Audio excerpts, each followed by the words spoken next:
Bust some cheeks. Yo. Good morning, good afternoon, good evening. Marky Walker, aka Severe. And my co-host to the left of me. Dude said bust some cheeks. Juan, bust them cheeks, big sex. Yo, I'm Big Chuck Charles. Bust Yo, we those gonna be talking cheeks. Yo, Bust them cheeks, man. You stupid. yeah, we're gonna be talking about this is episode 42. We're gonna be talking about the Wonder Years. But before that, we wanna get into some hot topics. Some fact-checking news. You guys heard the bad news of legend. The legend, I can't, man. R.I.P. to Biz Markie, man. He passed away a couple of days ago. He was only 57 years old. Legendary rapper, man. Great person. Just a great man in general. What you guys thought about when y'all heard the passing of Biz Markie? Well, I actually was watching your podcast when I found out he passed away. Oh snap! Yeah, I was live. Yeah. Yeah, so that shocked me. I didn't even know he was ill. I mean, it's the great. Nah, I broke it down to my wife when I noticed it. I think I seen it. I was like, I was checking my portfolio and I happened to see it, flashed on Yahoo. But I wanted to investigate before I said anything. Because they said he had passed like last month or something like that, and I'm like, yeah. I'm not just gonna go by what people saying because people, they throwing out misinformation. So when I verified it, I'm like, wow, man. I told my wife, and it's like crazy. Yeah, it's just a sad day for hip hop. There's a lot of MCs passing away, a lot of artists passing away that for the culture, and stuff like that. And I just hope condolences and wish his family well. Hopefully they start to heal as soon as they can. You know what I mean? But it's a tough loss for hip hop, man. Plain and simple. And I want to keep going off of hip hop because we're gonna get right into the show because we got a guest. One of the guests is late. I'm gonna have to text in a minute, and then we got two special guests coming on the end of the show to join us and talk about what they do for the community. The other thing was Biggie's Cafe. They opened one up in New York, and all the proceeds go to his foundation and his moms and whoever. I guess whoever needs the money and this, stuff like that. So I thought that was cool. Season 2 of Wu-Tang and American Saga season 2 this fall happens. You guys said y'all haven't. We were just talking about before we got live. That's why we was talking crazy. But yo, who you said, Juan? You said you didn't see it before yet? I haven't seen none. So I'm gonna have to this week catch up on it. Yeah, I'm like 2 episodes shy of the first season. I mean, I was watching it, but then the pandemic hit, and my mind just switched somewhere else, man, from just watching TV. Nah, it's a great show, man. And just leading off that, it's straight. Yeah, it's straight. It's straight, man. Yeah. Like it just leading to I know it's like a lot of probably hip hop news, but we just wanted to focus on Biz Markie and just pay some homage to him. But I just put a couple more hip hop related things since it was a hip hop related situation. Ghostface remixes Silk Sonic's "Leave the Door Open." That's a great song, and Ghostface good for remixing. So I just want to balance it out. We're gonna talk about some bad news. We're gonna talk about some good news, man. You guys got any news to share? Anything going on? The only thing that happened was Milwaukee beat the Suns yesterday. Pulled a miracle, on the Suns court, right? Yep. So because of y'all, now my new saying for today is gonna be bust them cheeks. Bust them cheeks on the Suns. Yeah, you're a fool, man. What else? So what else happened? Like, who you going for? Who y'all going for? To be honest, I don't really care. It's just exciting to see 2 different teams that nobody expected to be in the finals. Me, I'm gonna say the Suns. Chris Paul, Devin Booker. I mean, those. the organization. Period. I mean, they made it to the big dance and always got shot out by Celtics first time. Mm-hmm. Then MJ rained on Barkley's parade back in, was it 93? Yeah. Yep. So, like it's like this. I'd rather see the underdog take it. I mean, That's usually the case. Everybody go for the underdog. So Milwaukee, but I mean, it's somebody new. It's somebody new.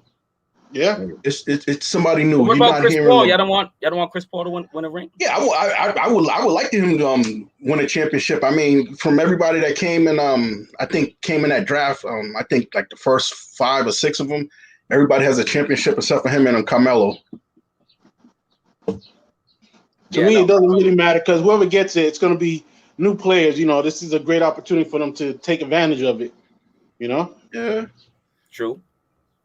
I mean, then the city they get a parade finally. Because sadly, they other than when other than the Diamondbacks, they haven't seen a championship parade. That's true. So it's crazy. We gotta get into this topic, man. Let's stop playing. Let's get into this topic. I was trying to wait for another person that's late. Get on in a minute, but let's talk about why we. This was the subject you brought this subject up, right, Juan? I think you brought a subject up. But first, you gotta say we're gonna bust these cheeks with this podcast. No, we're not saying that. We're not making that a saying, dude. Bust these cheeks. Get out of here, dude. No, we try to make this a family show, and you like talking about busting cheeks open and stuff. Whoa, see, I didn't say bust them up. I said just bust them cheeks. That could be on a basketball court. You know, you shake somebody, you bust them up. You know. It sound too crazy. Nah, that's called breaking ankles on the court, man. Hell yeah. Yo, so basically, Juan thought of give us the reason behind the subject matter, Juan. Oh well, we was chatting, and it just for a reason, it just popped into my head. You know, it's like one of those, my little one brain cell here. You know, went off into its own little world and just popped into my head like, yo, we talking about something fun. And it's like, well, you know, when we was young, a lot of us. Besides, you know, everybody has good childhood memories, regardless of the upbringing. You're always gonna have those wonderful childhood memories, you know, that when you sit back, now that when we talk about it, we laugh. You know, we talk about our teenagers' years and laugh. So why not talk about our younger selves? You know, things that for me personally that I still recall fresh as day. That I'll be like, wow, you know. And then as time goes on, those memories, you know, they always stay. And if you got pictures, you go look at the pictures, which I got a few that my mother's gonna bring on my show here. Yeah, but some of our teenage years, man, I mean, they make a movie. Tell you the truth. No, but we're talking about the younger years. We'll save that for another episode. I'm not talking about the later years, man. I'm not talking about past 16. Is a lot of us would be in some serious trouble if that was the case. It's that tapping noise. It's a tapping noise. I don't know who's me on the box. That's me on the box. Oh, see, I don't like your Chuck always choppy. But anyway, no. It's either the birds or you got the kids running outside, or you know, I'm just. Don't worry about it, Chuck. But we talking about the wonder years, man. Prior to the teenage years, you know, 12 and under, man. There was a show, of course, called The Wonder Years from 1988 to 1993. They got a new one coming out too. Yeah, Kevin Arnold's childhood life, you know, played by Fred Savage. Winnie Cooper, that was my crush, man, aka Danica McKellar. His best bud was Paul Pfeiffer. Who was your favorite cast member? Start with Chuck. Did you watch that show? I gotta say, Kevin. I mean, he was basically the underdog. I mean, the show basically revolves around him. I can somewhat say some of the stuff like that happened to him happened to me, and you know, when I started junior high school, minus a few of the things, but. Yeah. I would say Kevin. I mean, he was always a cool dude, even though he idolized the Jets. I don't know why, but you know that was his own decision. That jet jacket. I think his grandfather had that Jets jacket on, but I mean, it was a cool show. I mean, I caught it first time after watching the Super Bowl. So. Oh yeah, I remember that. What about you, Juan? You know what? I can't recall that show off the top of my head right now. You don't remember? I've probably seen it, but I can't recall it. You know, you got to check it out. I mean, this is the reason that that you know we're talking about this as well. Like you know, the remake. Charles was talking about it. Black Family in Alabama coming this fall with Don Cheadle playing the narrator for the main character. This is gonna be really, really good. Welcome, Melanie. Hi, everybody. Sorry I'm late. I had some technical difficulties. It's all right. We talking about the new show. We talking about Wonder Years, the old show with Do you know have any memories about the old show first with Kevin Arnold? No, I have my own Wonder Years.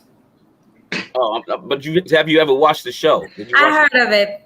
Okay. Yeah. You've never watched the show? No, I haven't. Oh, y'all gotta get some catch. That's a classic show, man. But they got a remake. What do you think about the remake? You gonna watch it? I want to look into it. Okay. All right, man. We gotta get it. We all here. You know what I'm saying? We gotta get into the we gotta get right into it. We got some special guests coming on soon, and they're gonna tell us about their Wonder Years as well. But at the same time, you know, they're gonna promote about all the good quality community service they're doing around the community in the world. You know what I'm saying? So let's get into it, man. Since ladies first, man. You have any news before we start, Melanie? I always ask if anybody got any news. No, I don't have any news. Okay. We got our first comment. Oh, Shizmatic's in the house. Just saying, wow. I don't know why. You gotta explain that. You gotta explain that. You know what I'm saying? But since ladies first, what we're doing is we're gonna put up our top our first 5 from 10 to 6, and then we're gonna explain them. So Melody, if you can go first, I'm gonna put yours up and mine at the same time. But if you want to go first, you want to start off with your 10 and explain, like, you know, these titles. You know, I just shorten them up. You got 10, and then you want to. It's a Cisco. So can you explain that and then go down the line and then? Yeah, so it's my first and last time that I tried Cisco, and we was on a field trip, and we went to the Pier 39 in San Francisco, and me and a friend, we had snuck off to the liquor store and we purchased some Cisco, and we were so drunk, and we ended up throwing up on the back of the bus, and sure enough, they made me clean that up. Oh. Anybody drink Cisco before? I know Juan don't drink. Nah, man. That's all Cisco, you gotta say. No. But I'm just saying, Cisco. You know, man, oh man. I mean, I know my sister. She drank it. She thought she was dying from it. So I took a sip of it, but I was straight. But her, she was to the meat, yo. She was laying on the sidewalk crying, talking about she's gonna die.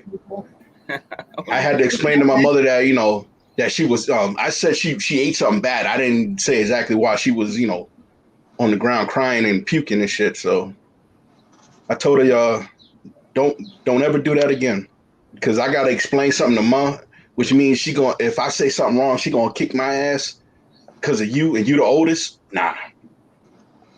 We asked if you had a Cisco story, not your sister, brother. No, I'm saying I had a sip of it. That's it. I had a sip. No, that's it. I had a sip that day. That was it.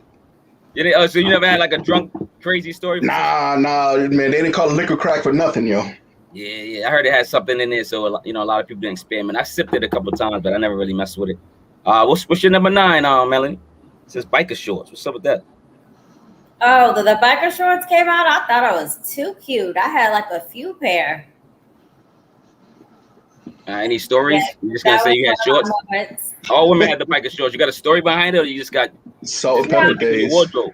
It was just, you know, something that we felt comfortable in, and you know, of course it, you know, we did it to get the boys' heads turning, and exactly. Yeah. We enjoyed that. I'm pretty sure you did. I'm not gonna lie. All right, let's go. Number 8 is your list. So my 8 is switching class with my twin sister. It was in the 8th grade, and it was the beginning of the school year, and we pretty much we played it off. The teachers didn't know anything, but the kids knew. You know, they were looking at us and we were smiling at each other. And my number 7 is I got my driver's license, and it's like 14, going on 15 at the time. 6, we rode in a stolen bus, a school bus. It was in Richmond, California, and you know, one of our friends, they pulled up and we jumped in, and you know, of course, we thought the police was like following us and stuff, so we got out, you know, when it was safe, and we ended up getting away. What? Oh, I'm sorry, that was my sister. Me and this phone. So you basically drink Cisco, wear biker shorts, play games in class. You might want to turn your phone off. How about that? And then you didn't give us nothing about. What about your driver's license? You got your drive. That's it. You got it. That was the highlight, that you got it at 14. Yeah, and my mom, she's not the one that taught me how to drive. It was my sister's business partner, you know, back then. So, you know, of course, it would have been a better moment if it would have had to have been with my mom, but, you know, she didn't teach us. And well, Les Craven says, damn, a stolen bus. Y'all was tripping. All right. I'm laughing at somebody. Anybody got any comments on what, you know, her first five? Anybody? I'm just tripping off the was bad. Bus, you know, I knew California got down, but I didn't know they get down like that. oh yeah, they definitely did. Damn. I thought we were. Talking about my other list, you have building forts and kids parties and field trips. I guess, you know, some people don't do their homework and listen to the, you know, instructions. But anyway, here's my top. Here's my 10. Next to Van's 10. Okay, I'm gonna do my 10, my 5, and then we're gonna do the other 5. Okay. We're gonna go around and do our top 5 after that. But yeah, I have everybody's 10 to 6, and then the 1 through the 5 to 1 is gonna be us talking and going around the circle and making jokes and stuff like that. So we just want to go, you know, it's a time crunch. You just, you know. So my first 10, I guess, my first 5, I guess, 10 to 6 was, you know, 10 being building forts, right? This is like, you know, you take the sheets, you take the blankets, you take pillows, you take any type of furniture, anything you can get, anything you can find, man. And then you, like, you know, you with your cousins or something, and you know, you watch scary movies or whatever you do. It could be cartoons or something, but building forts was big part of my childhood, big part of my, you know what I'm saying, Wonder Years and stuff like that. I love doing the forts, man, especially with my cousin Monique. Shout out to Monique, Taj's moms. You know what I'm saying? Number 9, going to birthday parties. Just going to birthday parties in general. Like, just going, like, my mom would just drop me off at a kid's birthday party and then come back, dog. You know what I'm saying? Like, you know, I'll be filled up with sugar or anything that's, you know, sugar related. You know what I'm saying? Like, you know what I'm saying? Just to be all hyper and don't go to sleep for, you know, my mom be all mad at, like, you just dropped me off at a party. It's all candy. That's all it is, cupcakes and stuff. You know what I'm saying? Number 8, school field trips, like the permission slip. First of all, just having to get the permission slip signed. Sometimes you try to trick your mom to get your permission slip. Y'all know y'all did that. Stop playing. I used to forge it. I used to forge my mom. Nah, I used to get my sister to forge it for me. Oh, there you go. See, you know what I'm saying? Everybody did that. And then just like going anywhere, like going to those field trips, you got ready. You got penny candy, you got quarter chips, 50-cent sodas.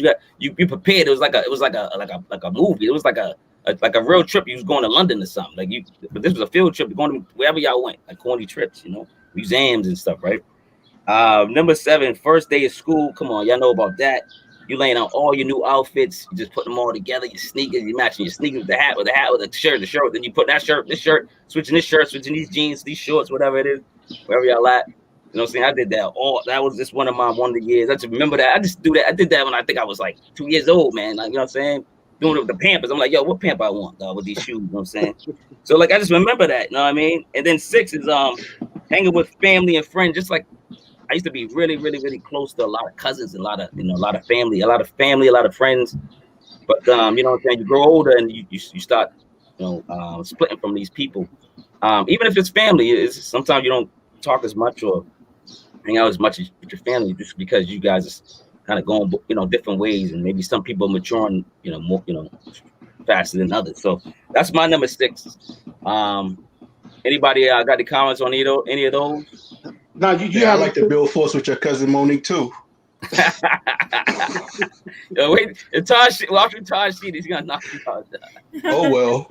Playing around, dog. All right, I was just thinking about first day of school. You know, today's young people don't do it, but you know, we can break out the starch and get that crease ready for the jeans for that get first that day. iron board and everything, rock and roll, man. They don't know. They don't understand that. You understand, man? If you had an iron board, you made that iron thing the socks. straight as the board.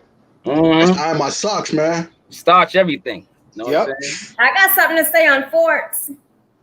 Oh, you want to bring that back? Am I bringing this back? Level. Like, we had built forts outside, like in the creek, and it was cardboard boxes. Mm-hmm. And we used to, like, we extended them to whereas we used to, like, you know, crawl in the box and, you know, we used to play spin the bottle and they. Oh, see, here we go. Make them all the secrets. Freak City. All right, well, what's on you, baby? Oh, so mine is like, so when I was like around 6, I still remember this. My old man had a Chevy Nova, black, beat up, but it had a hell of a motor and stuff. He gave me a wrench, helped me feel like I was helping him work on it. Once it was done, he put me on his lap. I still remember because my mother still talks about it to this day. So I'm hauling tail, driving. He just hitting the gas and brake. You know, I'm on the lap, and I guess according to her, I almost sideswiped a couple people on the sidewalk. You know. What? So, yeah, that's one of those wonderful young memories. You know. All right. And then first time going fishing, you know, that was exciting because to me, I was like, when I went to come to find out it was a lake now, but I thought it was like the ocean. It looked big as hell to me in my mind. I'm like, yo, this is huge. And then, you know, I'm like, damn, hope Jaws don't get me. You know, that was like my thought. But, you know, I was a little wuss. I'm like, man, I ain't getting too close to that water, get snatched up. That's it for me. But come to find out it was a lake as I got older. I'm like, damn, this is what I was scared of. You thought it was the ocean? Yeah, to me, because it was big. I'm like, yo. Yeah, hell yeah. I never, you know, I'm like, damn, this is huge. True. But it was a stinking lake. You know what I mean? And then us older people remember the old Franklin Park Zoo. That's my mother's actually looking for the picture for it because she has it. That was fun because I still remember some of those areas. Like when you go to Franklin Park, you can still see, well, if you look for some of the old Franklin Park Zoo, not the zoo that's there now. Yeah. You know, I have memories of that too because I used to be a fool, you know, running around and trying to jump into the animals and, you know, still hear my mother yelling, cussing me out. Like, you know, what's wrong with me? So, you know, that was a hell of a memory for me. And then everybody remember this phase, the breakdancing stage. When breakdancing first came out, bro, when I seen them doing it, and I broke out that cardboard, and I thought I was a man, but I was garbage. But in my mind, I thought I was the man. You couldn't tell me nothing. Yeah, man, I might sprain my neck. Garbage. Yeah, or kick somebody in the leg trying to do a windmill. But man, you couldn't tell me nothing during that time.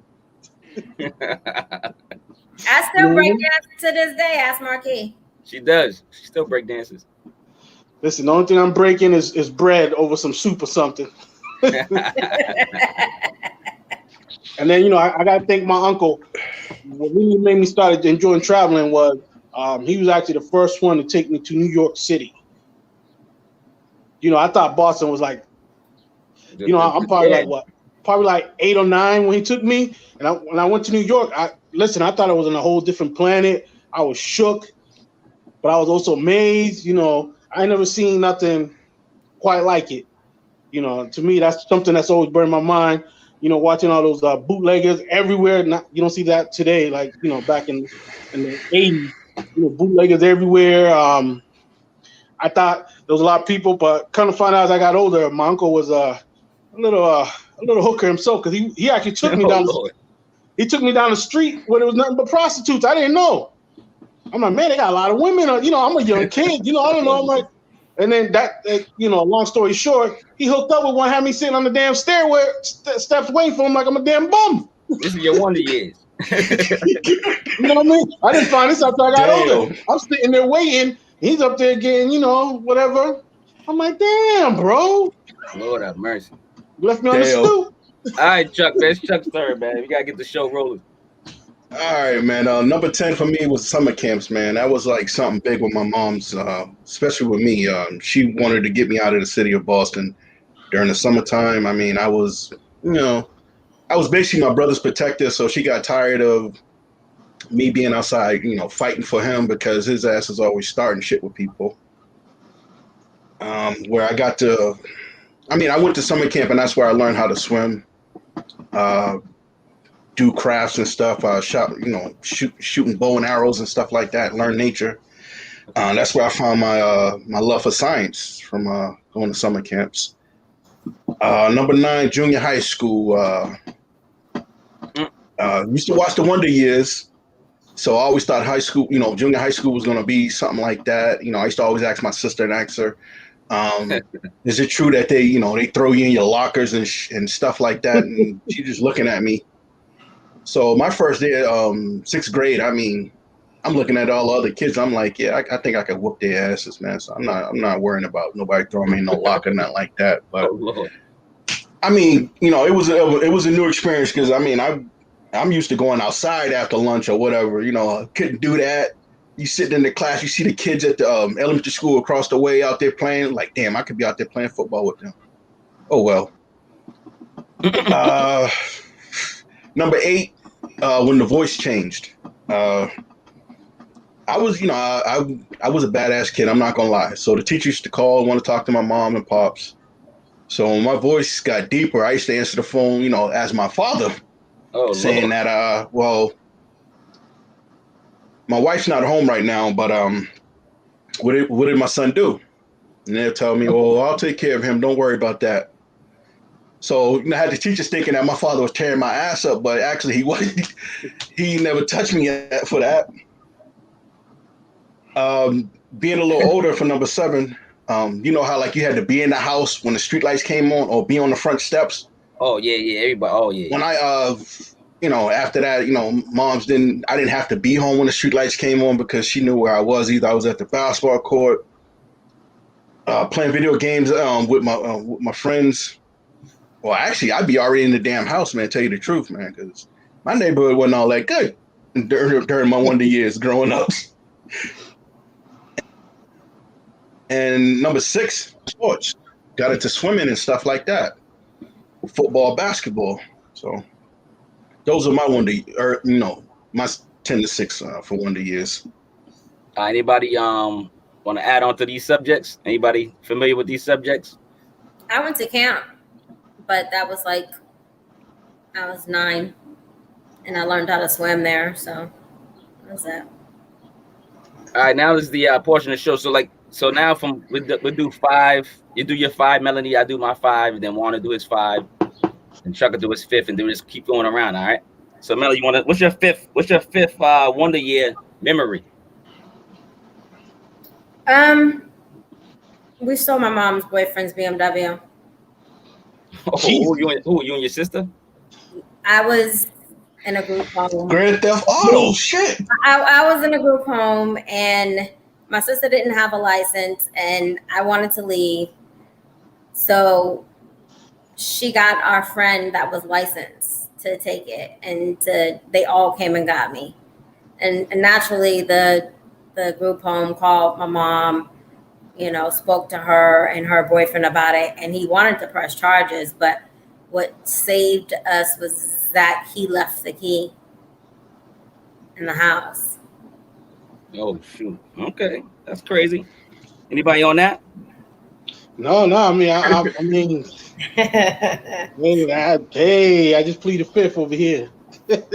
Yeah, my number 5 is like it might sound. Hey, I'm gonna plead the 5th on that one too. Oh, my number 5 is watching cartoons, man. Just like that's why I put this poster behind me. Just in general, like being a Wonder Year in my Wonder years was watching cartoons was like a memory. Was a Wonder Year. Like they would sit us in front of cartoons, get a cereal and milk or hot dogs and beans or something. And I would watch everything: Transformers, GI Joes, whatever, even Care Bears, anything. Care Bears dead. I watched everything. Beans. Every channel, man. Every cartoon, man. There wasn't that many as it is today, but it was, enough to do, for hours and hours. So I mean, that's the thing I miss about cartoons. I mean, they came on from 7 till maybe I get 9, 10. I mean, I'll be out of the house by 8 o'clock. So whatever came on after 8 o'clock, I didn't know about. Saturday morning cartoons. I mean, come on. That was it. From sun up to Kung Fu Theater came on at 12. A Creature Double Feature. That was me. Yep. So I can relate to that, man. Juan, number 5. What you got? Oh, my number's 5. For us older heads, remember Canopy Lake, Riverside. Just taking those trips. Nope, right? always got suspended the day before. Yeah, those trips. But that's when you forged your what's it called? Permission slip. Am I just talking about that? Nah, I got suspended the day before. Forge all that stuff. I used to forge everything, dog. Chuck, what's your number 5? Oh my God, man. Number 5, I mean, candy store, man. Okay. The penny candy store. I used to go to the penny candy store, around Roxbury, Dorchester, Jamaica Plain, and I used to go to school and used to hustle kids for them. Penny candy, I sell it for 5 cents, man.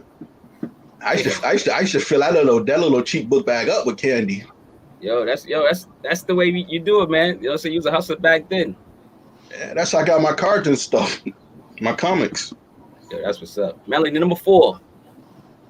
So, in the Wonder Years, it's not all that wondrous. Things do happen to us, whether we're bullied or pranked. True. Is me and my friends in Oakland, we were at a bus stop and we got bombed with eggs. And bombed with eggs. We got bombed with eggs. Oh, wow. You thought that we would be mad, but we were cracking up. I got missed completely. There was this one girl, she took almost all the eggs for the team, and she had a good attitude. You gotta take one for the team, man. Damn, take one for the team. That don't sound right. Eggs. All right, my number 4 is a classic. I know it's probably on one of y'all lists, man. It's a little high. I thought it would be lower, but the fire hydrant, man. Illegal hood games. We play with the fire hydrant. Popsicle races down the sidewalk. The hollow can. You put in there. It sprays it different ways. And then when the police came, they turned it off. And as soon as they left, we turned it back on. So that's my number 4. Yeah, they used to snatch people up around my neighborhood, man. They didn't give a damn who you was. They snatch you off the bus and throw you in the hydrant. Open up your car door, wet you up. So throwing people in the water was another thing too. You're just throwing people in the water, man. Unless you were pregnant or you elderly or whatever, they didn't bother you. Juan, number 4. Oh, my number 4 is they still only got one left, pretty far out. But y'all remember the drive-in movies? Oh snap! Yeah, good one. And the Ponzit. Yeah, I remember my father going when he had this white station wagon, aka the Chuck wagon. You know what I mean?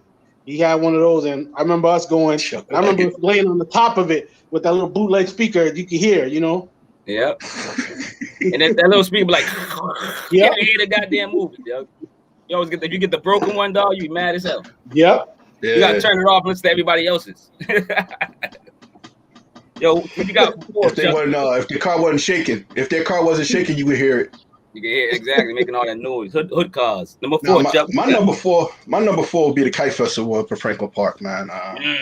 That's a good one. That was something I always look forward to, man.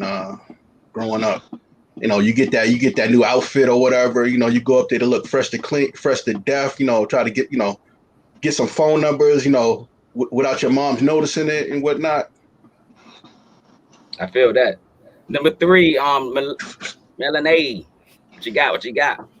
The Any Heartbreak Tour with Bobby Brown and Albie Shore in 1988. Uh-huh.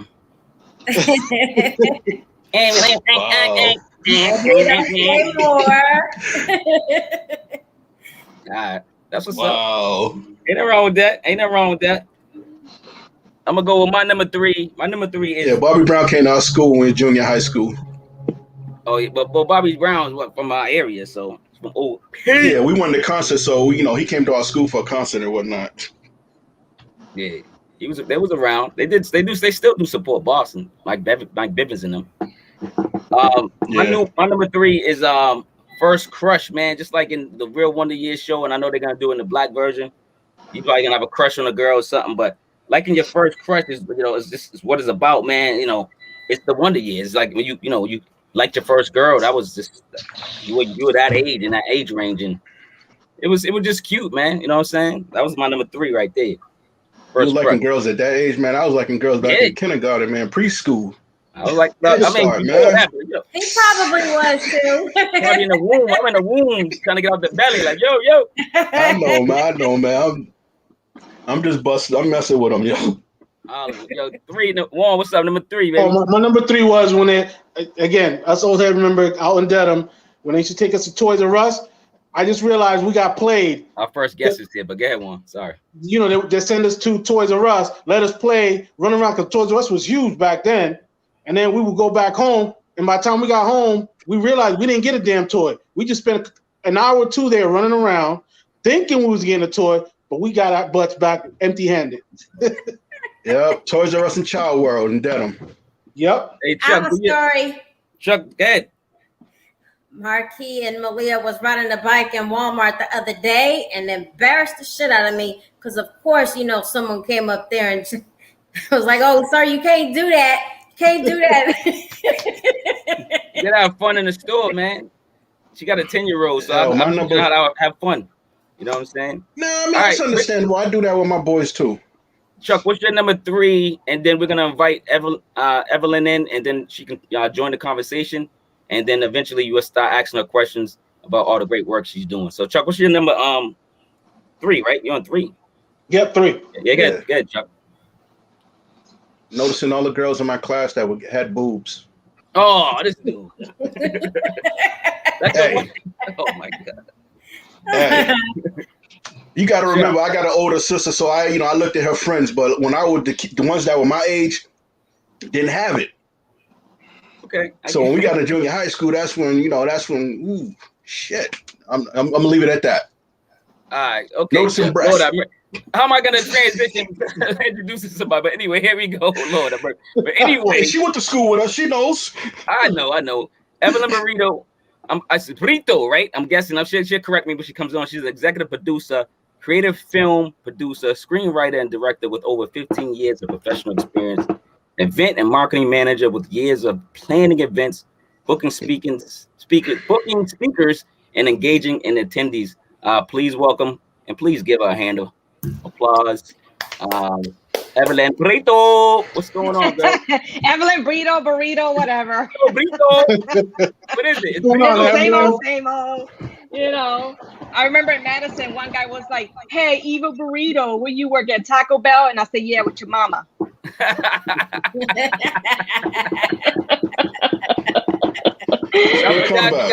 Evelyn's on. What's good? How you doing, Evelyn? Good. How everybody doing? Hi, Evelyn. I'm Melanie. It's nice to meet you. Melanie. Nice to meet you too. Introduce yourselves. Oh, Lord. Well, she knows I hope she does. I seen you guys around with my brother. Yeah.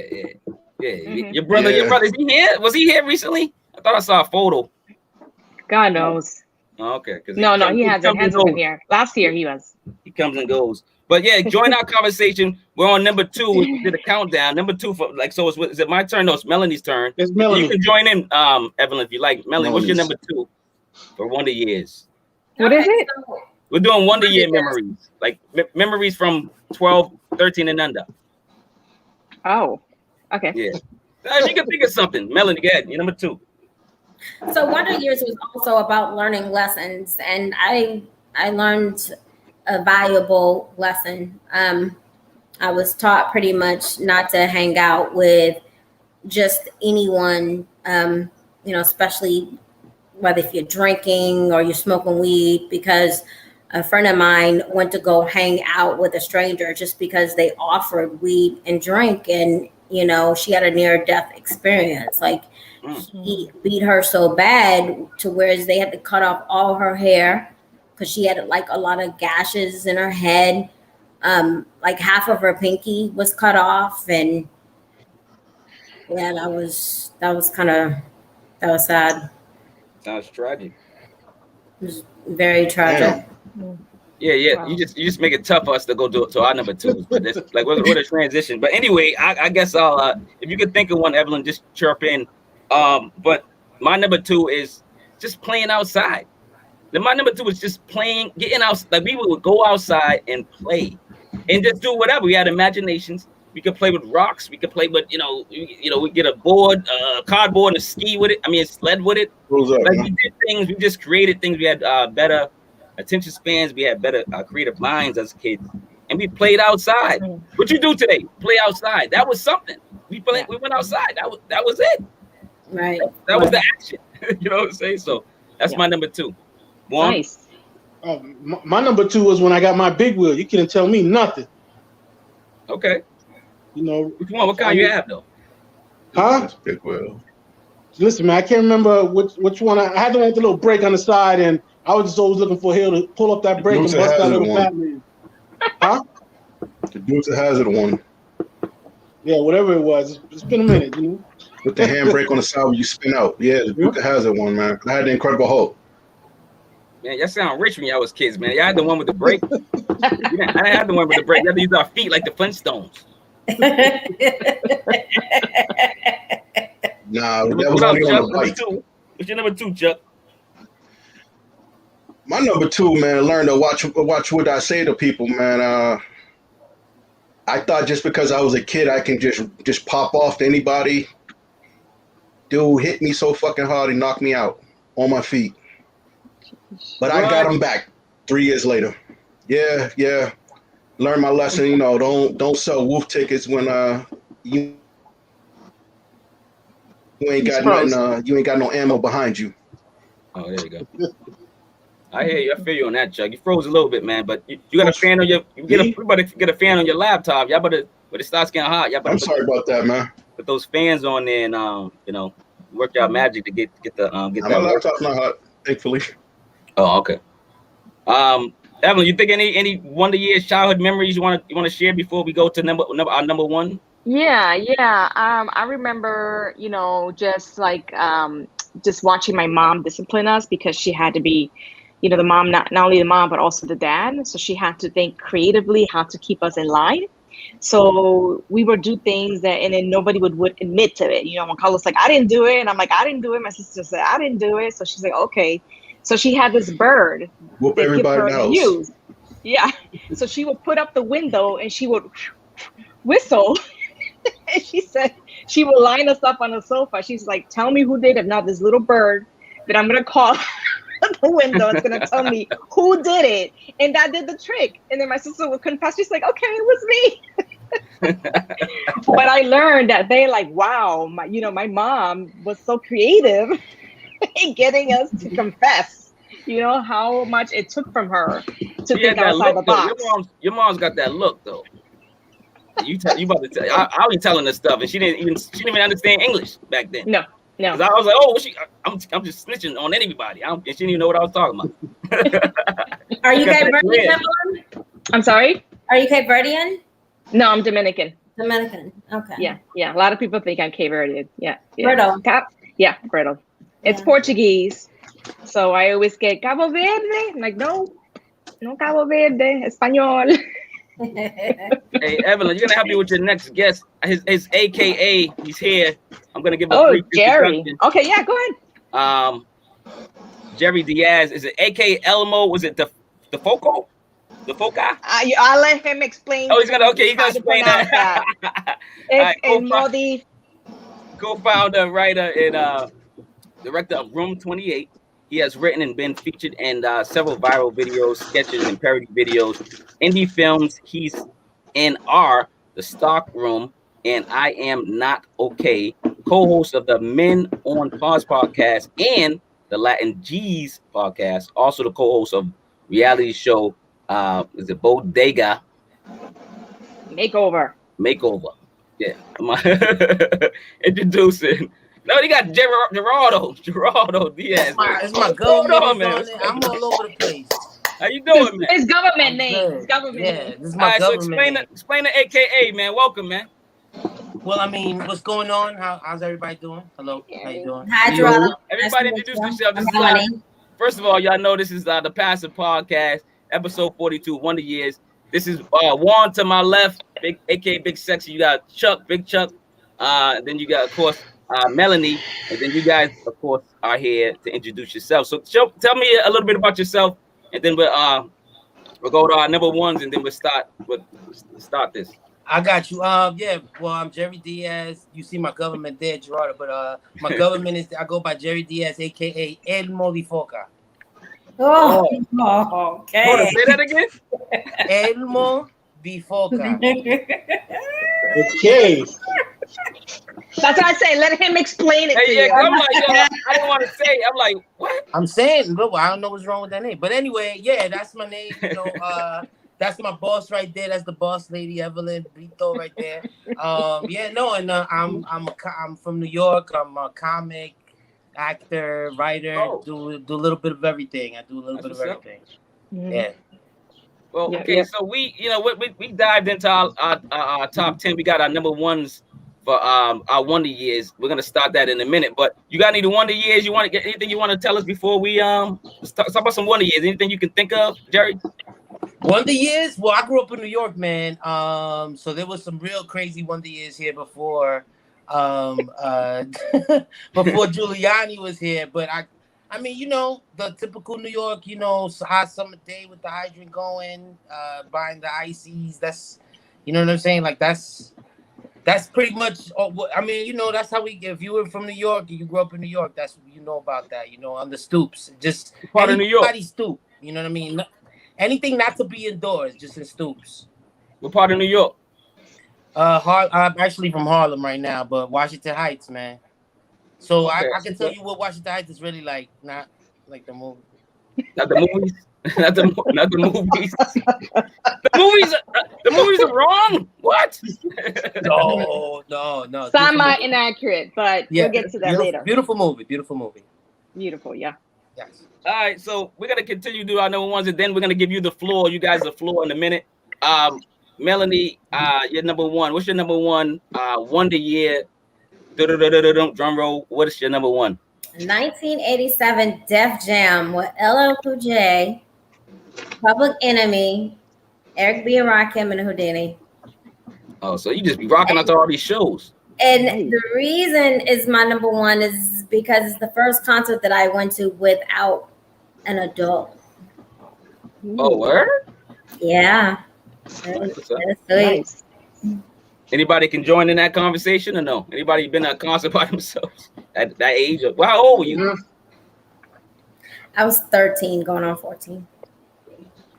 I got to go to the Civic Center in Rhode Island, man, when I seen LL, BDP, and them with my sister's boyfriend. You know, dudes from a block there, everybody rented a limo. So, you know, I went down there with them with my Fresh Run DMC joints on, you know, with the shirt. And I was hanging with the dudes from the block, man. I thought I was the man, yo, till that fight broke out. Were you involved? No. Oh, Thankfully, I wasn't, man. But dude was throwing haymakers, and I didn't get hit on none of them. Thankfully. Oh, okay.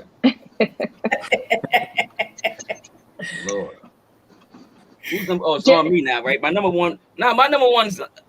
You know, it might sound crazy, man, but this was my life, man. I ain't gonna lie. When I was young, man, and it might sound crazy, but my number one's stealing from the mall or just stealing in general. I was good at it. I can't, and then else I can say, I didn't even put notes down because I know I was gonna freestyle it. Like I was really good. I never got caught, and the only time I got caught was when I went back for a friend, and I was so pissed. You know, where was this again? Where was it? This was in Brighton. I lived in Brighton. I'm not telling you the school. Trying to incriminate me, man, after all these years, 25, 30 years. Come on, limits of statutation is over, man. I know. But still, hey, you never know, Doug. Pandemic years or something. I don't know what's going on, Doug. Oh, I was stealing too. I used to go into Zales. I don't know if you guys remember that store, Zales, where like it had all kind of stuff like jewelry, shoes, and I used to go in there with an old pair of shoes, put it in the box and come out with the new ones. I used to sell all. I mean, Man, I hate people like that, man. I couldn't stand people like that. 'Cause I was always the one that got the box.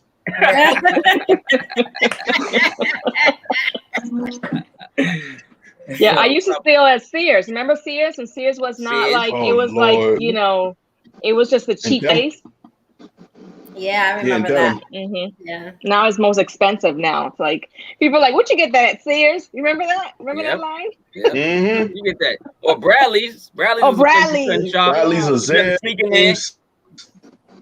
You had to sneak in Brad. You call with a Bradley's bag, you're getting laughed at. You had to sneak it. You had to put the Bradley's bag in like another bag. You know what I'm saying? And then rock with it, dog. That's how you get down, dog. That's how you get down. Yo, Juan, what's your number? What's we at? Number one? Yeah, my number one's the same as yours. Was a fire hydrant. You know what I mean? Oh, the fire hydrant. Give us the stories Yeah, about man. it, though. Oh man, you know, like snatching people up, throwing them in the water, taking cans, wetting people. That said, "Don't wet me." You wet them anyway because they got to try to catch you. Exactly. You know, being the typical young person. Yep. Anybody stories on the hydrant? I remember No. those days. All Me I and know Juan is the grew up in the cars that same didn't want to neighborhood, get so we wet got got the same controlled. stories. Oh, okay. Yeah, they grew up together, Juan and Chuck. What about Gerardo? You were saying? I was saying that whatever cars like got all tight and put up their window, like those are the cars that got wet the most. If it's the roll up one too, you gotta roll it up. If they Like was this not, all if you thought fast, it was all tight, if you thought it was tight, it wasn't like, you know, certain people were like, oh yeah, we going right through the high, cool, whatever. But those other people like, oh, they're all annoyed. They're like, all right, cool. Those are the people that were getting hit, like, because we would make a They we became would the open a targets. can, we make a can, yeah, we would direct the water with a can. We could direct it wherever we wanted to. We would open up both sides, yeah. And whoever we didn't like that day, they would get wet. And don't come down the block with a nice outfit. That was yeah. That's a disaster. You asking for it? Yeah. You can see the hydrants on from down the block. You go the extra block. Go around. Yeah.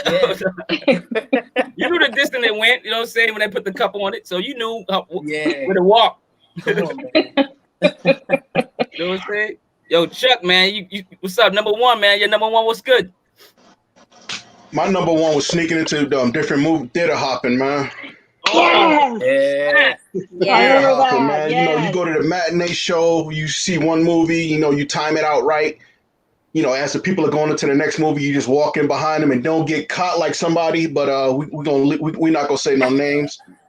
You see about 3-4 movies for that day. You know, we had snacks in our pockets or whatever. You know, we didn't have like the 100 pockets in our coat. So, you know, stuff can in our sock, back pocket, front pocket, and put it down the front if you wasn't sweaty or nothing. But What? you know, Too much information, man. Yo, no. it was one time I got caught, and it was because of another individual that you're not gonna name. Dude, I said I wasn't gonna say no names. You just I ain't say no name. I just said another one of our friends. That's what I said. Is it my brother? Just say. But you just said you. No, it's not But him. you said you. No, it wasn't your brother. It wasn't your brother. No, it wasn't your brother. He wasn't. He wasn't there that day. No, it wasn't your brother at all. Oh, okay. I mean, because you can tell me if you will. You know, I'm not gonna call him after this and rub it in his face. He wasn't there. He wasn't there. Don't worry. Your brother. He was a rainbow saint. Oh, A rainbow. that's what you think. That's what you think. Y'all leave alone with them colors, man. He was a cross color king, though. He was, though. Oh, cross Shout colors. out to Brito. Yeah, he was. All right, speaking of Burrito, man, I got cool. Listen, He's always a cool dude. Hey, guys, I wanted to get Evelyn and Gerardo on the show for quite some time because I've been watching their movement, and they've been doing great things for the community, great things just in general. They're just good people. I've been watching in social media, and they was one of the first people to actually support my clothing line, my daughter's clothing line. Actually, sincerely yours, Gerardo. You wore the hoodie, and I think was it a video or like some type of hoodie in the show, one of the pilots, and some of the footage that we filmed. Yeah, when we in the trailer, we got some of your gear on for sure. So since you just you're on the road, you just started talking. Give me a little bit of background on yourself and just promote yourself. You know what I mean? Like, tell me about yourself. Tell the world about yourself, brother. Oh man, well, I mean, I don't. Who's listening? That's too much. No. I mean, no. Like I said, Start from the beginning. From the beginning. Well, Yeah, you got time. I think it was raining that night. That's what my parents told me. No. Nah, man. I'm a big advocate for, especially like the Afro Latino community. We are exed out of a lot of things. Be it, I just happen to dwell in the comedy world, and we don't exist in that world, It's because there's the either you're white or you're black, but if you're in between, they don't know what to do with you, and you're not, and you know how it goes. You're not enough of each one for people to fully accept you at times. But being I am here, like I mostly move in the black world, like that's because these are my people. I'm black, you know what I mean? That's how I roll. But I have strong Latino roots. My parents are both Dominican. So I speak the language fluently, and I want to make sure that a lot of our culture and a lot of our traditions are passed down in whatever capacity, but they should be, and also for us to see that we have a representing voice. Part of the problem, I guess, that other things that are happening is because when you do something, say representing of the Dominican Republic or whatever, the people tend to look more like me than not with what the leads were in certain places. So I think. Me being a person that's putting myself in these realms where we usually don't dwell, I feel it's like where I'm trying to open doors and trying to pioneer. I move in the sketch world now. I'm a writer, I'm a director, I'm an actor, but it's that stuff ain't. Forget Latinos. That's not even for Black people in a way. Like the world isn't built for us. Like whenever I would go to these institutions for training and stuff like that, they always wanted to stereotype me as like, oh yeah, you the one, like you the robber, you the one doing the drugs, you doing, and I was like, man, yeah. I want to play a cowboy. I can't play this comedy. Yeah, I want to play all I want, Exactly, yeah. So I ended up creating my own thing with my friends, calling it Room 28, and we're doing what we can with that, and we're trying to, instead of doing shows that are like, let's say in the downtown worlds or in the corporate worlds, we're doing our stuff like in the Bronx, in the hood, we're doing sketch shows and always showing like, we can do this kind of stuff. I do the music stuff, and of course the most important project that I'm involved with right now is with that lady right next to me on this side right there. Is Bodega Makeover. The light-skinned Dominican. Yeah, that lady right here. Very, you're on the light side, but ain't that light. All right. So, light-skinned Dominican. But I and being that I want to do more for my community and more for the people that are around you. As you get older, you realize like you have to have a certain purpose in life. There has to be a lane that you got to help out, or make it better for the next people coming through. And when Evelyn approached me with this project, at first I was like, okay, I auditioned everything, not knowing how personal, in fact, it would become to me. Because,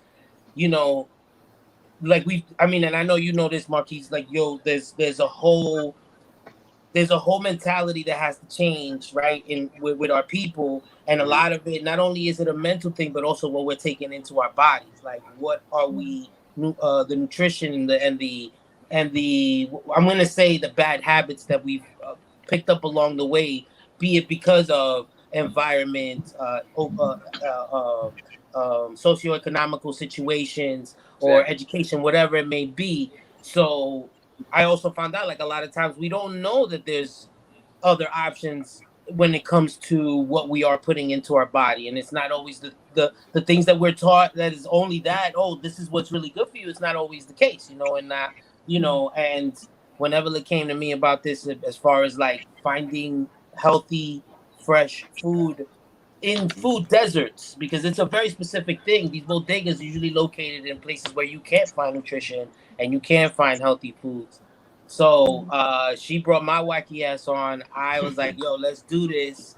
I'll bring in the jokes and I'll make this fun. And I can't tell you how personal it's become, And then we did that. We did the first bodega out in Broxton.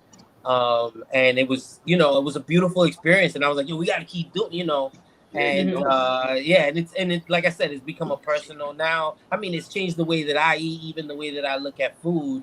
Because when you become involved with these things, like you kind of have to you kind of have to be what you are, like, you know, what you're pushing out there. And I, of course, totally become involved in like the whole, let's make healthy, like, you know, now I'm paying attention. Make healthy decisions. Into delis and stuff like that here in the hood, and I'm seeing how bad it is, you know. So yeah. So you started making healthier decisions once you started working on Evelyn. You froze a little bit, Jerry.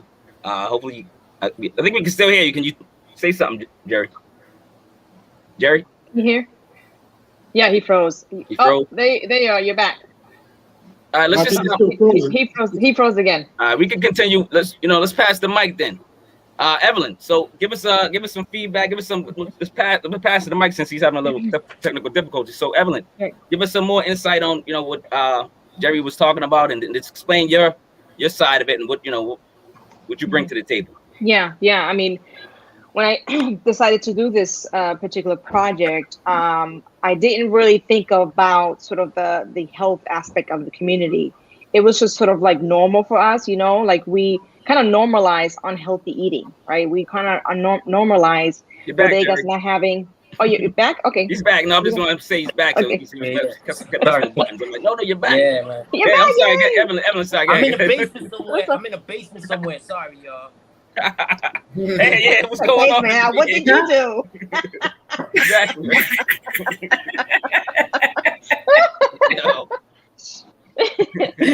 Where was I?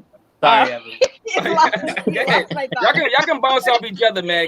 But anyways, I moved to Four Corners, on Norfolk Street, somewhere around there. Yeah. So I moved in there for two bedroom apartment with my daughter. And she was about 3 at the time, and she loved peppers. For some reason she liked raw red peppers. So I went to the bodegas and I couldn't find any. I went to actually 3 bodegas. And after my 3rd one, I'm like, this is whack. This bodega needs a makeover, and that's like my wheels started turning like, wait, because I was looking for a project to do that really relates to me. So I was like, hey, I'm a filmmaker, I know about bodegas. I grew up in bodegas with my dad. I know about this world, so I developed my script. I took it to Hollywood. I was part of a group called NALIP, which is the National Association of Latinos Independent Producers, is long. And they have like a kind of like a speed dating, but it was speed pitching to networks. And they loved it. They loved the concept. They just thought it was too wholesome.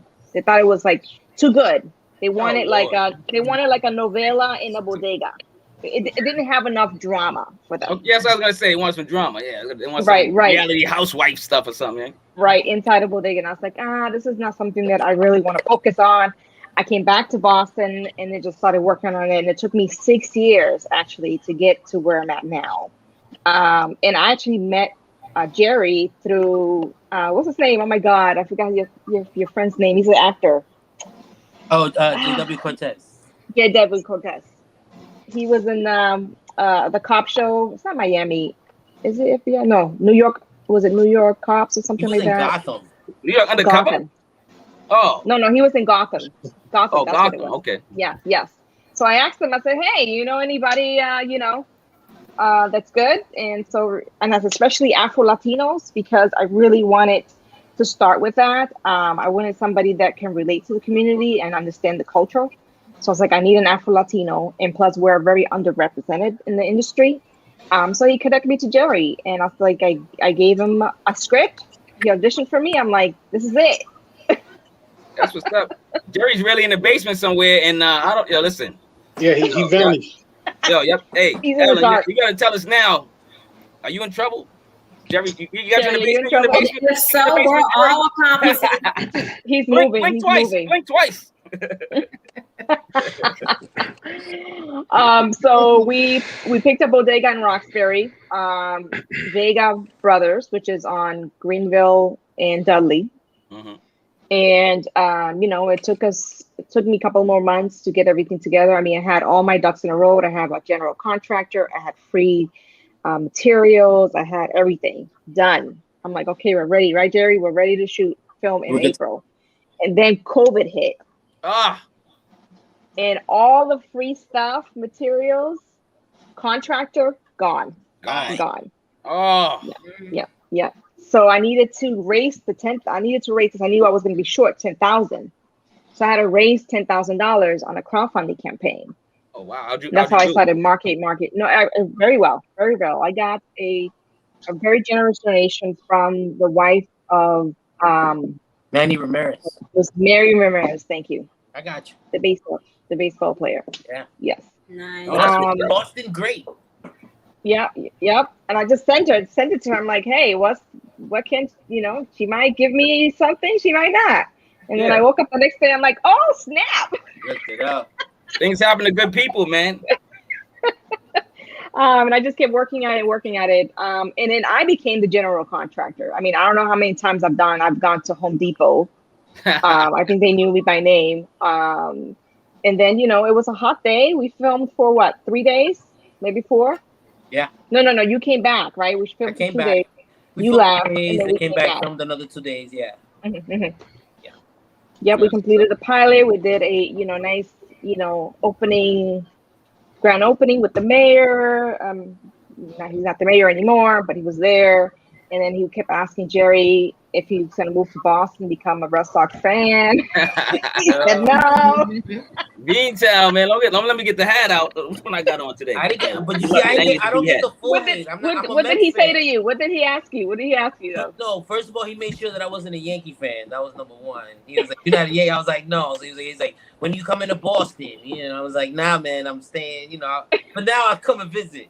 For now. There it is. See, I ain't hating on that. I don't hate on it. I'm a Mets fan, so I'm good. That's what's up. Hey, we welcome all the New York, whatever. Yankees. Juan and Chuck, we got any questions for these two outstanding and wonderful people? So right Evelyn, Melanie, you as well.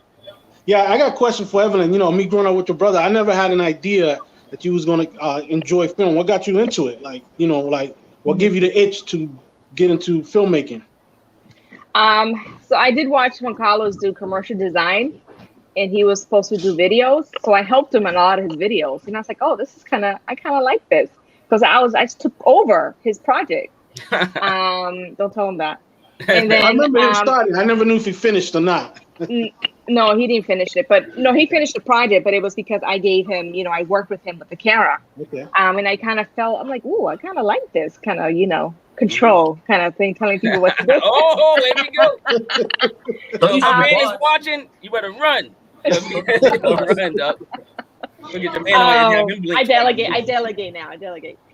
So then I went to beauty school. My plan was to pass beauty school and go to New York and work with my cousin. She had a salon there. Typical Dominican, just do hair all my life. I live in New York.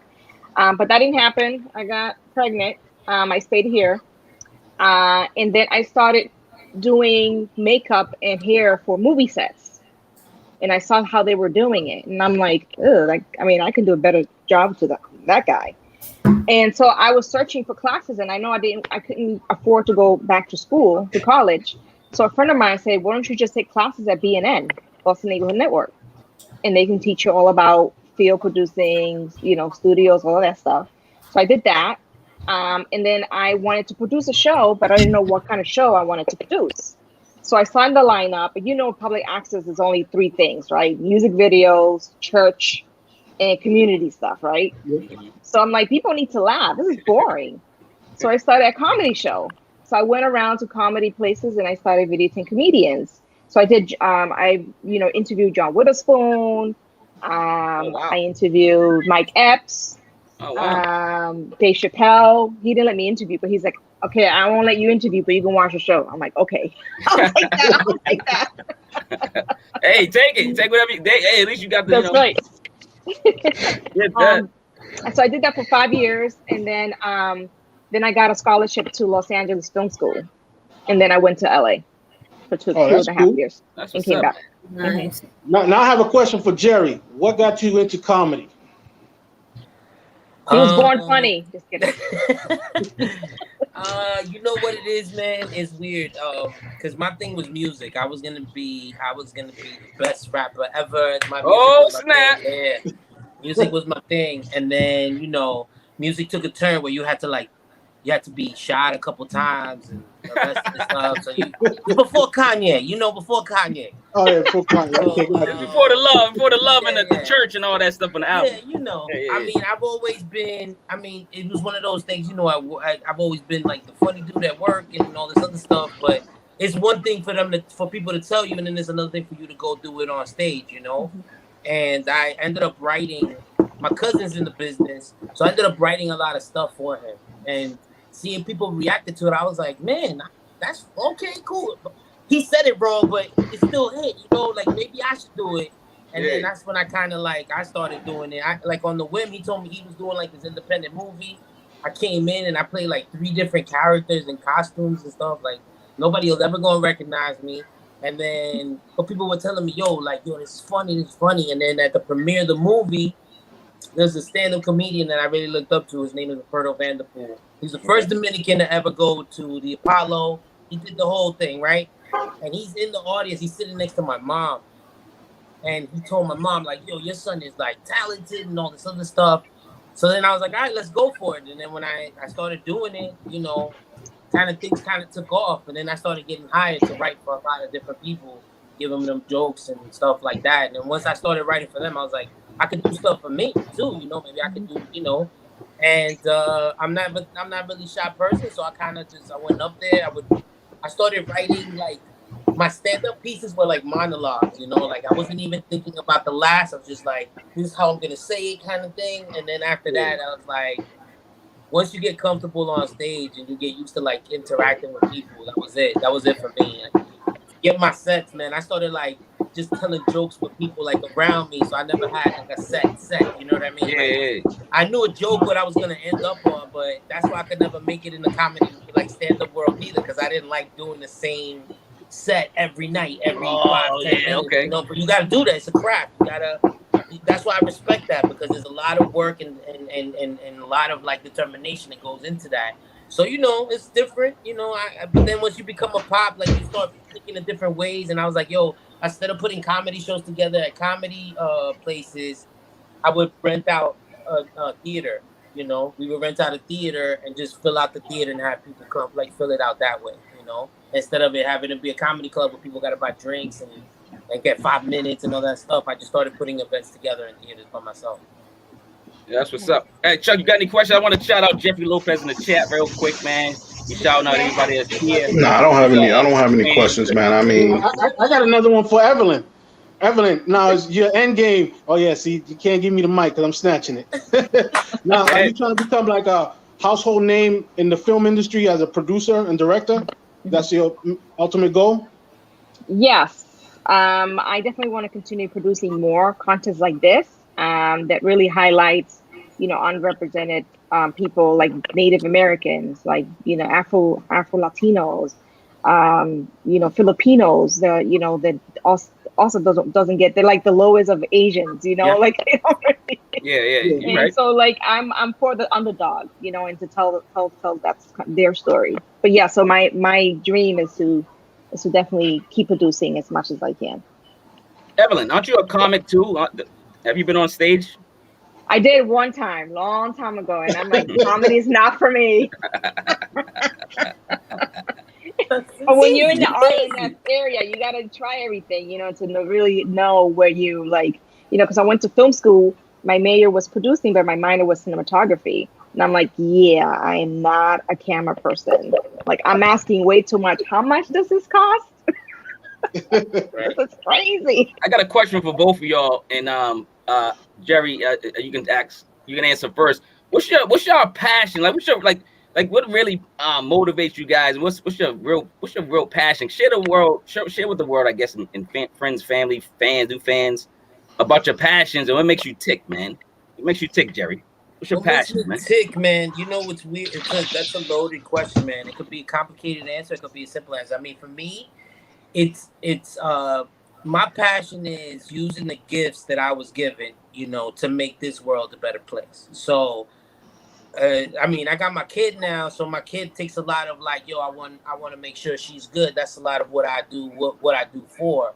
Yeah. But at the end of the day, like, you want to leave an imprint. Like, my passion is to like make like at least the people and the things around me were a little bit better because you were there, you know, because you were a part of it. You made a difference in this world, you know. Like for me, a lot of times, like it's like I don't really care about the money and the fame stuff. I do care when people hit me up and they were like, yo, I just lost my kid, I was super depressed, and I saw your video and it just brought me out of whatever I was feeling. You know, you made me laugh again for the first time. Or I went to your show and I hadn't like felt like that in a long time, and I appreciate that. That to me means like that's priceless to me. So my passion just make the, like, as cliche and corny as it may sound, it's like to leave an imprint and leave the place better than I found it, or at least try to, you know, do everything within my power. No, that makes sense, man. Great answer, man. You know, we appreciate your passion, man, and you know that's what we strive around here. We looking for a person's passion. You know what I'm saying? Like I said, I've been seeing you guys. I've seen you guys. I didn't know exactly everything that kind of happened in transition because of, you know, COVID and the pandemic, but I see you guys still striving and going. And I was watching y'all struggling and watching y'all success at the same time, man. So Evelyn, the same question. What's the question again? Oh, what are you passionate about, and what makes you tick, basically? What am I passionate about? Not being broke. That's a good one. That's a good one, actually. Passive podcast. Give us some ways, some passive ways of making some income. I mean, hey, you know, just that whole generational wealth is very important. You know, just knowing what my mom went through and then what her parents went through. You know, and they also too, you know, getting money or sponsorship dollars, you have kind of control on content. You know, at the end of the day, that's my passion, is to like continue telling these stories. But the way you do that is that you control content, and how you control content is to be an executive producer. And what the executive producer does, they bring in the money. Yeah. To make it happen. That's game right there. Melanie, you got any questions for these two young stars right here on the side of you? Melanie? Do you guys do Talent Scout? Talent Scout? No. So as a producer, I hire people to do that. So I'll hire a production company. So like I hire Anawan Street Production to manage Bodega Makeover, the pilot. So they'll hire, you know, for me, I hire them, and then I hire the host. And then they will bring, you know, they will do the rest of it. They will do the post. They will bring the camera. They will bring, you know, other the grip, the sound. And I just pay them to do that. Because oftentimes, you know, people think you're a producer. They think like, oh, can you film something for me? No. I don't have a team. I got a team. Right. I have a team that can do it. But yeah. I usually hire people to do that stuff. Okay. I mean, how far do you send them out to go look for talent? It depends. You know, with Anawan, we're producing something for Anawan Street Production. They'll do like a casting call, or they'll have, you know, people they worked for before. Sometimes word of mouth, like, you know, if I'm looking for an actor, an actress, I can just call Jerry. I'm like, Jerry, do you know somebody in New York that will fit this role? You know, sometimes it's word of mouth. That's what's up. Do you send the talent scouts? I'm sorry, go ahead, Jerry. No, I was gonna say, and it is like, for as many people that are in the business, it is a small world. Mm-hmm. So it is really who you know and not what you know in this business, you know, unfortunately. But even when you are doing these things, you know, the what I would say to anybody starting off is like, jump on all auditions, jump on them, you know, even as an assistant on a set. You know, you make those connections with producers and people that are creating, and you're putting yourselves in front of them. Now you have to set some sort of rapport so they can think of you when they're doing these things. Or, you know, your audition, you're in front of them, they've seen you before, they have some type of like, oh, this person maybe is capable of doing these things. But unfortunately, which is why it stays within those, you know, the people that know within the other people, it's always within the money, you know. So that's what we're trying to break, you know. That's what we're doing the non-corporate stuff. We're trying to bring in all the people that usually don't get the opportunities. You know, we do the casting calls, we do auditions, we do that kind of stuff, and we try to have material and do content that that is serving to that community as well. Mm-hmm. You know, we try to. So do you guys like go to different states to like different comedy shows to see if you see anyone? Yeah, I mean, yeah, go ahead, Jerry. Yeah, no, I was gonna say I do, but I'm in New York, so it's different. Like New York, there's so many clubs and so many that you really don't have to like look out. You don't tend to look outside of like the thing unless you're looking for something very specific. You know, there's a specific look or a specific character that needs a certain thing. That's how you start to look outside the box. But usually, it's in New York is a little different because there's so many places and so many things going on. You know, you got Broadway shows, you got off-Broadway shows, you got little playhouses, you got theater. You know, there's a lot of different avenues, and then the comedy clubs and stuff like that. So there's a lot of different places. Mm-hmm. Yeah, for me, I mean, I don't do comedy anymore. But before, I used to just go to comedy clubs and I say, hey, you know, I'm a producer, blah, blah, and they get tax exempt because they're supporting a nonprofit, which is BNN. It's a nonprofit. So that was an incentive for them.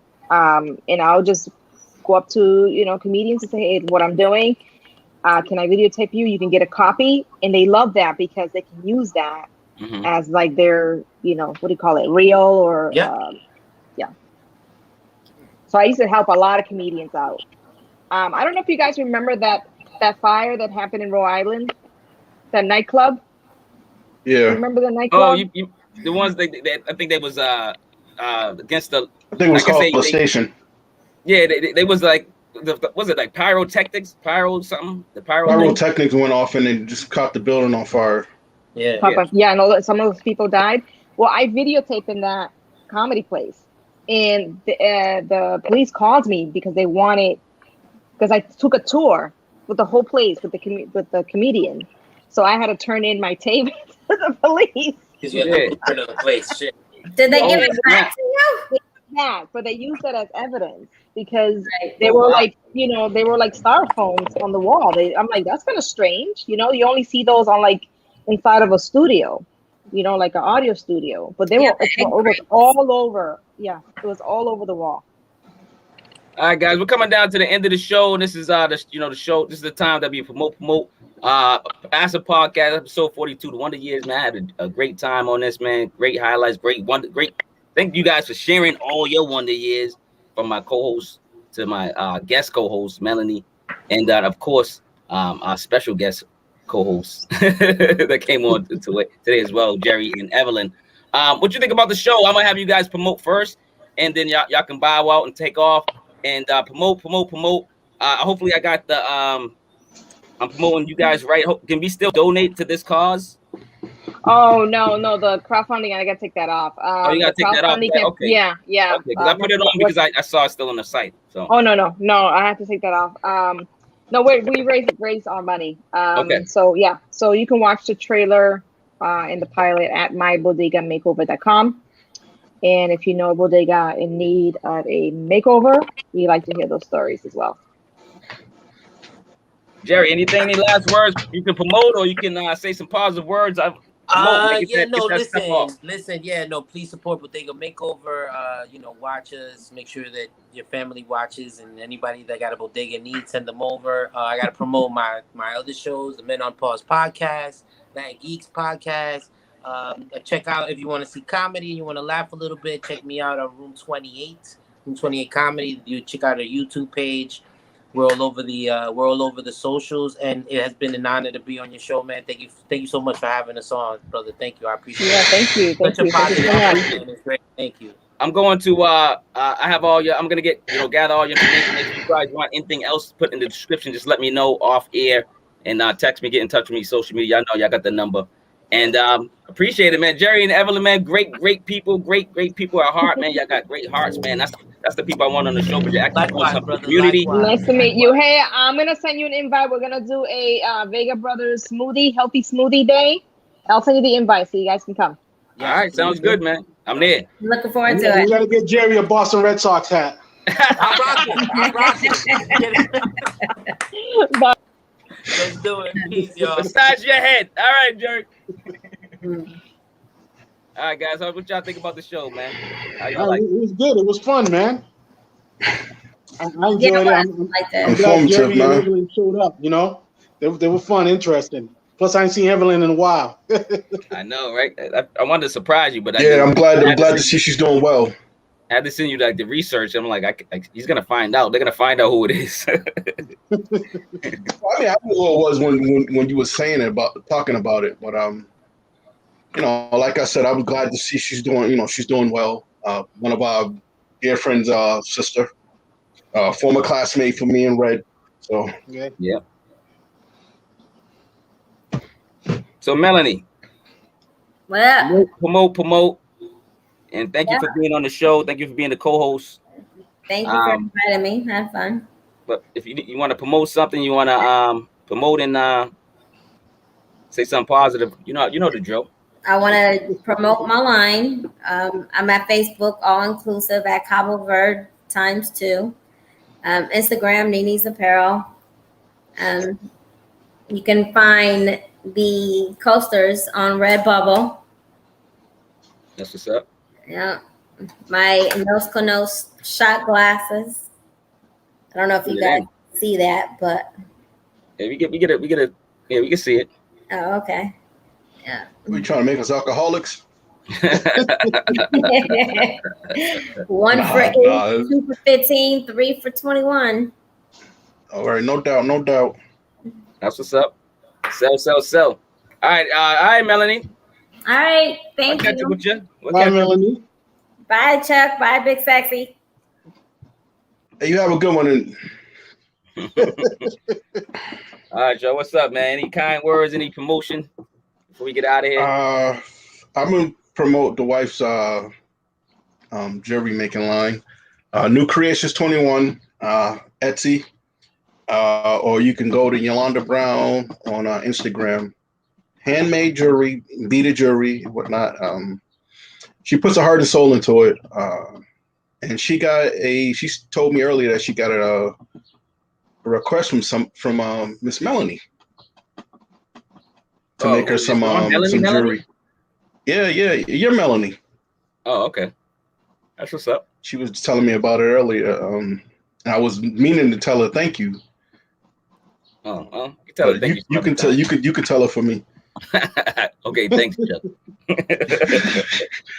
And only thing positive, man. I'm just saying, hey, just read. Don't just believe everything that folks tell you. Do your own research, because some folks, they want to be the first ones to post something, but they don't have the right facts. So True. Just do that for yourself and read, and don't assume. Yeah, you got any good books you reading now, Chuck? I gotta get something, man. I'm looking around. Anybody put the good book titles in the comments below, man. So only thing I'm reading, man.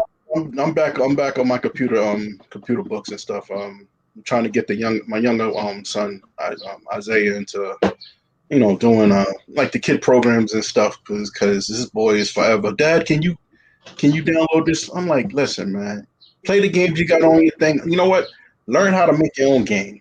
That way you can leave me the hell alone for 5 minutes. Hey, I just want to remind y'all the season for the other, one of the years, the one that's gonna be doper than that. Nah, let me stop playing. But it would have never been this one without the original one, man. Shout out to the original cast and the original people of Fred Savage and the gang, and shout out to the new cast of the new one of the years, man. So I'm excited, man. What you got for us, Juan? You closing us out?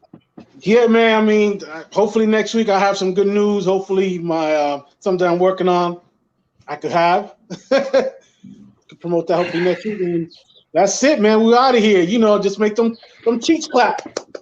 Oh Lord, come on, see? Here we go, dog. Here we go, dog. This dude is stupid, man. All right, got me out of here, man. Yo, remember love over hate, man. Remember Beantown, baby. And Juan, no clapping. All right, let's make it clap. Only hand clapping. Only hand clapping.